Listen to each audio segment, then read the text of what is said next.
My question for you is, do you think we have those controls in place, or do you think we need better laws that actually create better controls? Because in many ways, coming from a lawyer's perspective, I think that there is a little bit of a wild wild west a feel to IT right now, because we keep developing so quickly that that we sort of assume and hope that people are following the rules. Yeah. And in the case of Acoer, obviously you guys have put in a bunch of controls, but for every Acoer there are several who aren't. So how do you balance that out?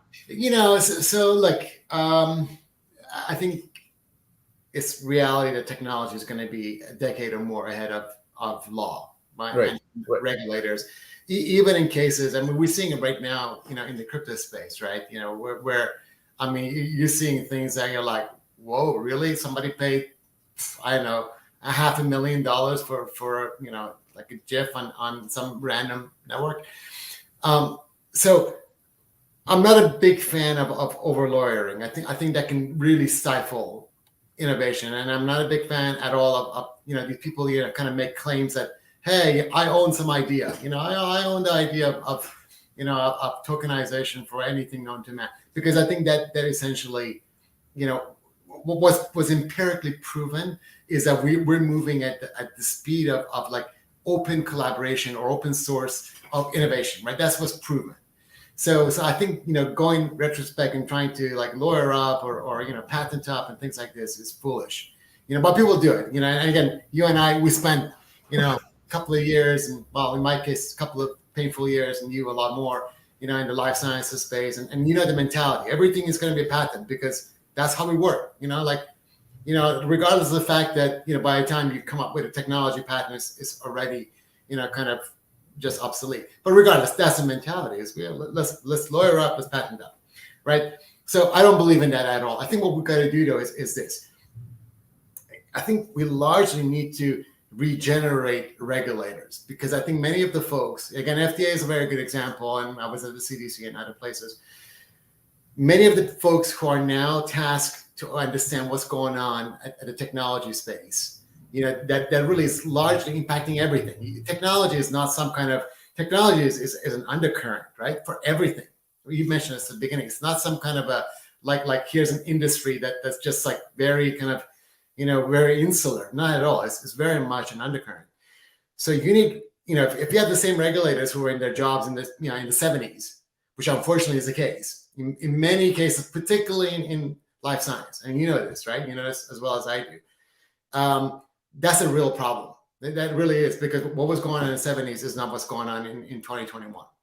So we need to regenerate the regulators. We need to bring in some younger, more technically aware, just a little bit more forward thinking, a little bit more imaginative, regulators, and allow them to bridge this gap between, what is an archaic, kind of set of laws and things versus where technology is, because you can't have technology be at a pace that's completely like outside the norm of any kind of provisioning or any kind of like control.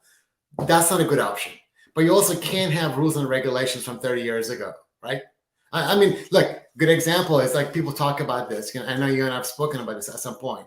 Hey, we need to show that the system, right? It's this FDA system is a controlled system, right? And here's 21 CFR Part 11.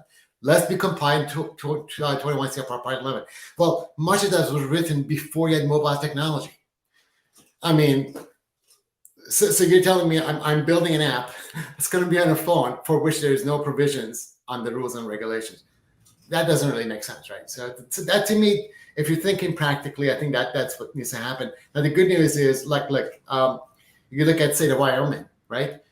They just passed the state law, and I think state law bill like number 37 this July, where they're very forward thinking. They're allowing things like decentralized autonomous organizations, blockchain-based technologies, blockchain-based organizations as part of a company, and very much forward-looking. So I don't think this is like some kind of nobody in the U.S. can ever do it. I think we just have to, we have to pick the one or two that they really are pushing this, the regulators, and find out how they're succeeding, and encourage them and maybe give them some resources. Because I think in general, I don't think it's going to make any kind of. I don't think we're going to slow technology, right?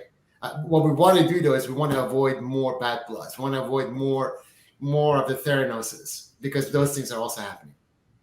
Which it's funny. The conversation we just had reminded me of the many times you and I have sat in the office before, and I'm going, we need to put this down, and you're going, I'm moving too fast for you, and I'm going, no. I hear exactly what you're saying, but it was memories, which was great. It was fun watching you work and go through the thought process there for a second. I mean, here's the thing. To be honest with you, I'm a little bit jaded by this whole thing because what I don't like, is and we see it like almost every day that you can cite an example literally every day. Just go to Google or whatever, like these, gray-head old CEOs been in the same job, essentially have done the same thing for many, many years, are saying all these things: patient care, patient centricity, security, this, that, the other, but their actions haven't changed one bit, and frankly, their incentives haven't changed one bit, And I think, to me, that's the thing that makes me jaded, right? Because I think these people need to get out of the way. They're not the answer. They haven't been the answer. They think these things are basically an exercise in public relations and communication, but that's not the case at all. I think you have to actually stick your foot into it and make an investment. You have to, it's more than just sitting behind an Excel spreadsheet and running an organization from an Excel spreadsheet.